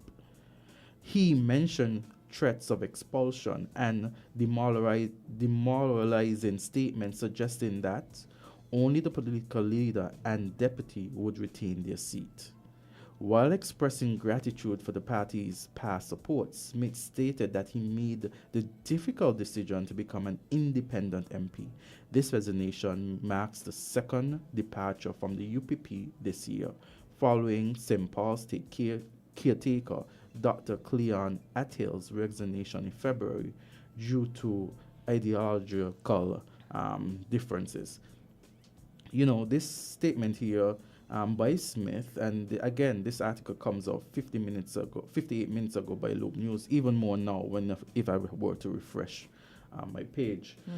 It's really, that's the second member to leave, as indicated for the year. Well, as he said, the stuff no longer aligns. And so it's similar to me when, you remember when members of the PLP here left the PLP party, the deputy lead at the time, and other members who ran in the 2022 election, they said too, the former chairman of the PLP as well, they said too that, you know, the values and so don't no longer align. And so it's a similar talk here in this. And as you look, I know this year, the UPP had its leadership race, whereby the leader, you know, they had a leadership race, and it seems like this stemmed from the leadership from since then. You know, it's always some sort of, when you have races, like, you know, you have to be very careful when you have leadership race. Even at this time, there is rumor, there is talk about even fractions being formed within the St. Kitts Nevis Labour Party due to a leadership race that happened in 2021 with Honorable Dr. Terence Drew, Honorable Congress Maynard, and Honorable Dr. Jeffrey Hanley.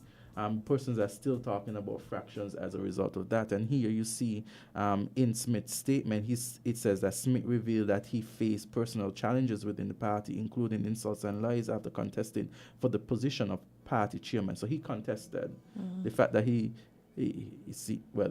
from the reading, it's clear that he suggests that he wasn't successful, and supporting Richard Lewis for leadership, again, that person not being successful as well. And so it seemed like there was some division. What I found is that this article says that he resigned from the party to become independent, but while still reading, I looked, you know, to another news agency while we had the conversation with the food, and it says here Anthony Smith to be sworn in as agriculture minister.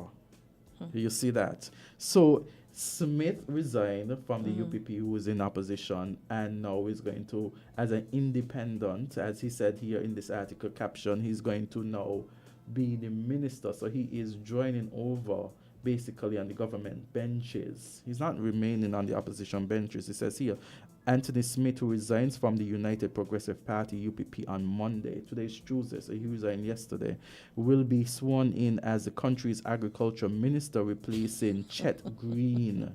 And this is from AntiguaNewsroom.com. And it says, there are unconfirmed reports that Smith might also handle responsibilities for Blue Economy in a swearing-in ceremony. The swearing-in ceremony will take place at Government House on Tuesday morning. So today, Tuesday, it should be going on right now. if it's still consistent with what this article has indicated. This article was published yesterday. So it says Smith's resignation handed to the UPP only hours ago was highly critical of the party, citing misaligned goals and visions. Earlier today, which was yesterday, Antigua News reported Smith's departure from UPP. On January 18, Smith won a decisive victory as the UPP's candidate on seating Antigua and Barbuda's Labour Party's Michael Brown. And you know, Michael Brown had been with the Antigua Labour Party. He was successful as a member of parliament. Smith unseated him, you know. That's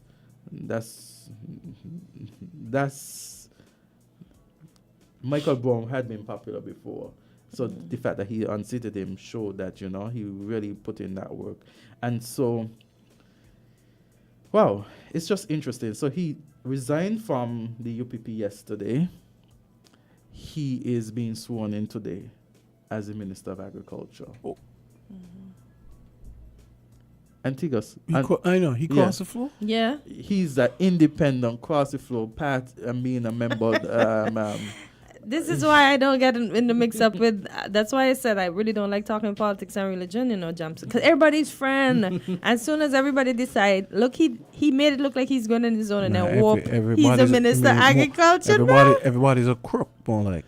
So it's a situation. So he resigned from the UPP and he talked about insult lies being hit at him, you know. And then he now is, based on this article, and this article was published the 15th of July. Today is what, the 16th? I didn't even see that, yeah. Yes, so, we have a caller, so he should be being sworn in right now. Caller, go ahead. Yes, good morning again to everybody. Hi, Gregory, how are you? Yes, I'm good. Damn, sir, the article that is on the website concerning the postman, I read it just before you all came in. And to me, it's very vague. And I was wondering if this is the same person I was speaking about, you know, charged with larceny of servant. Yes, this is the same person. Because he's a civil servant. Yeah, but why? Yeah, but if what I heard, why not charge with theft? But larceny, Gregory, in our jurisdiction in St. Kitts and Nevis, larceny is what we use. We don't use the word theft in St. Kitts and Nevis, but it's practically, it's similar. It's very similar. It's just the word that we use in our legislation. In Barbados and the like, they use theft. In St. Kitts and Nevis, we use the word larceny. But what I mean, if I am a reporter, to break it down to the normal man on the road, I would say, okay, I think the normal man on the road. No, I think the normal man on the road is familiar with this word, Gregory. Yeah. You're both right. Yes. You're both right. I don't think so. He's right, and you're right. Yeah, I think a lot of people know larceny. But Gregory, if they're going, just like they know arson. Let's be fair. If they're going to report something, I haven't seen the article, but if they're going to report, they would have to use the language that we use in our act, which is larceny. So I ain't got no problem with that. But what I'm saying, say what it means in normal English. Yeah, that's why I say you're both right. I feel like, right. If I go on the road and I ask people, and I said to people, hey, you know, this guy was charged with larceny of servant. How much people think they're going to say, they hear he thief. But it's true. A lot of times, the reporting is remiss in assuming that people. Well, there would be a definition. Most people do know probably, but there would be a definition for larceny, and this is what. And sometimes the English word might not correspond with the legal phrase. For example, when we talk about and I use this to make the example. When we talk about assault is in the legal standpoint as apprehension of fear. So it's if you're doing something that puts me in fear of a direct battery, that's an assault. But persons, when you use it in English, like common language, assault, people thinking that somebody hit them. You catch what I'm saying? Yeah. But hold on. People might understand, a lot more people might understand larceny, okay? Yeah. But when you say larceny of servant, how much people going to understand the phrase of a man? Greg is right. Okay. We figured it out. Me and can't figure it out. Because he's a but civil he's servant. Okay, thief, the civil servant thief. Well, Greg, Just to break it down a little bit, Greg. That's so you're all saying it to is. simplify the language, but Just a thief by civil servant. but Yeah, they could have had a line that let me said. look at the. They could have had a line that article, says, let me see. larceny of servant in our law is blah blah blah blah. But if you do a caption, I agree with Greg. But I mean, it says mailman slapped with larceny by servant charge. It's a caption. You in a caption, which is a heading. You can't really put in all that in it. So when you you put it down in the body. You put it down in the body, not up there.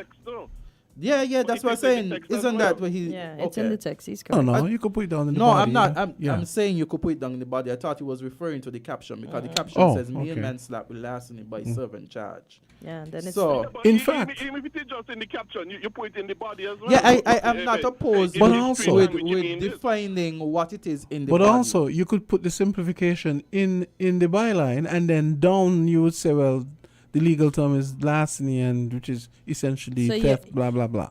You folks want commas. You want not commas. What is it called? Brackets. So you want something in bracket to say It doesn't you have to bracket, it could be a line. basically civil servant charged with theft. But he's not Something being like that, charged with theft. That would be misleading. If he's not being charged with theft because our acts. But accused. No, what I'm trying to say, right? I think she did the correct thing in using the language of our act. If you say that he's charged with theft, under our acts, we don't recognize it as theft. So what we So can we use to make use it larceny. What can be done is maybe the definition of larceny pursuant to the act could be in brackets or something. given in this. Okay, fair enough. But you don't want. Go ahead, Gregory. All I'm saying is do something that would make the man in the street get a better idea. Okay, so perhaps the definition of larceny could be included in the in the article. Okay, Gregory. Right. But, yes. But another line that's acquired something. You know, why not? The police went and if it is true, met in his house. Greg. Such and such. I don't find you giving the average man enough credit, because you best believe that story on the street just as straight as how it is written in this article, Yeah. But Greg is right in that, to be honest. Yeah, I know, but trust me, Jamsa, because we didn't even hear this until Greg brought it to our attention, and then everybody else on the street talking about it to Greg. Yeah. Greg. I can do my own test and see how much people on the road know what. Okay, Greg. Okay, go on. Okay, Greg. Yes, we will have that conversation. And then you could call back in and tell us. Okay, Greg? Call back. Yes, Greg. Thank you, Greg. So thank you for your contribution. Also, in addition, right, what I want, yesterday, we've been talking about the U.S. election. Yesterday, the presumptive nominee was finalized for the Republican Party. And he picked another idiot for VP. Yeah. So yes. So and am I wrong? And he picked he picked Vance. Yeah, JD Vance. I thought he was a Democrat since he had on a blue tie. Democrat? No. I didn't know. Listen, I just saw something pop up on my phone. And he's with a guy Trump with his ear covered, and this guy he's holding his hand. And he's a guy who has said so many. In the past, truthful but in terrible the past, things. he criticized Trump. Jamsa remember them as friends, his policies and he called Trump Hitler. Yeah, so in the past, I'm not making this up. Jamsa, we just had this discussion about crossing the floor. So yeah, true. Yeah. In the past, he was very critical of Trump, and now he is his running mate. In fact, persons are saying, based on his age, he's 39 years old. 39. He could be seen as perhaps the successor, maybe what it is that Trump is doing. A lot of persons in the media, when they look and listen to interviews, and so a lot of persons are making the suggestion that perhaps this is the successor for the Republican Party. He's paving the way for him to take over after. But no, you don't want to fashion anything off of that? Oh my gosh. Let's take this We call. have a call. Good morning, caller. You're live in Island T. Hey, rich man, won't you please give up? Tell me where you get it. That goes to Donald Trump. Hey, rich man, did you hear what I say? Tell me where you get it. Jamster. Hey. And my good friend Kortensia. Hi. Good I'm morning. surprised what's going on in Antigua. It's Trump indoctrinate them. He was the chief of the free world. This is what this man doing to these islands. They're operating because of what they see and hearing coming out the U.S. We got to stamp out these things. But I'm glad to see he got any tag to let them know what the consequence will be. Now, near us, just across the narrows, when I hear last night that a public event, public money spending, and a popular radio station can't get a little ad to push 50 years anniversary of independence. It's frightening. It's really frightening to see what's going on, what politician is doing to a country. Look where one of them now going to get himself in as the Premier Nevis. Now because Vision Radio Station is a station, co-hosted by the NRP. Look what the guy going to do. Going to tangle up himself in nonsense. But I only know that Weather Girl Tyson told me you're just a vagabond.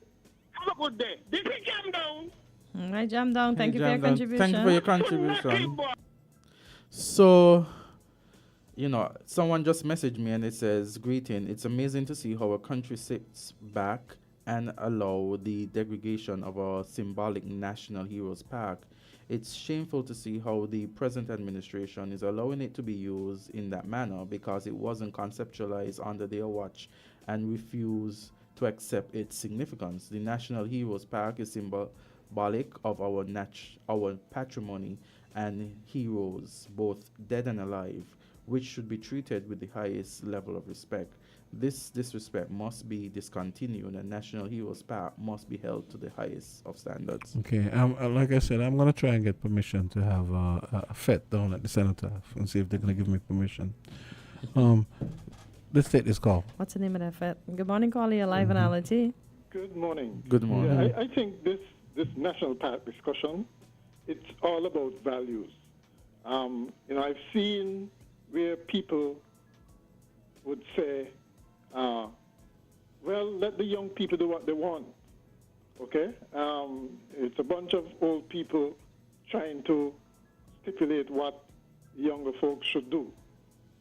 But the thing is, I don't think we, the older ones, have done a good job of passing on values, because then I don't think this would have happened. The thing is, the people in authority who give permission for these things, I would imagine they are mature people, right? And so it's not a question of whether the young people could just get up and decide to throw a fete like that in the National Heroes Park, right? They had to have been given permission. And somewhere along the line, there has been a diminishing of values that make something like this acceptable, right? I mean, it's all well and good to say, man, it's a young people thing, let them do what they want. But when anything goes, everything goes, right? That I think is the bottom line. It was an unwise decision to have it there. And just like what's happening in the States now, where they start to reassess this violence thing, for instance, and saying that it's not their core values, so to speak. I think there needs to be an assessment generally in standards. I'm talking standards generally. So you have, for instance, Mrs. Henry earlier this morning said about politicians stop flaunting their wealth and that sort of thing. You get that impression now that a lot of politicians have Marie Antoinette moments where there's, the advisors come to them and say, the people are saying they have no bread. And then they say, well, let them eat cake. that kind of arrogance and so on is too commonplace these days, especially in politics. And you notice in the football, because England team lost, the football, I think it was the manager, resigned, okay, even though he had a successful tenure in the sense that they brought them to the finals several times, okay, he just didn't win, and he resigned. That kind of accountability, I think, is what's absent, too often absent, especially in these small places where people hang on for dear life, even if they're unsuccessful in whatever they're doing. And, I think that is a culture. Values, again, and back to that needs to change for the better. All right. Thank you for your contribution. And that's a great way to end the show. Great to weigh in as usual, but this, I don't know. I just feel like we have all these other venues that these things could be held at. I just feel like something should be sacred, anybody who's gonna come with this, I don't know, people talking about this old people stuff. It's ridiculous. This is objectively inappropriate. The end. Yes. So we're gonna and it's on that note. Yeah, we're gonna shut it down. Yeah, and we were gonna say, remember, see, Jamsa wanted to get me early when I said Tuesday, because you can choose what you can do today, what you can say today, what impact you can make today. You can choose to be good, you can choose to be bad, but if you can't be what we say good, just be careful. So choose goodness. Okay, yes. I will. That's why choose peace, not war. Yeah, peace. So I have a fete down at the War Memorial. Now that would be a war. I'm gonna try. His fete is a fete that ain't named yet. Gentlemen, have a great day. She has to run. WINN is 98.9. 98.9 is WIN FM.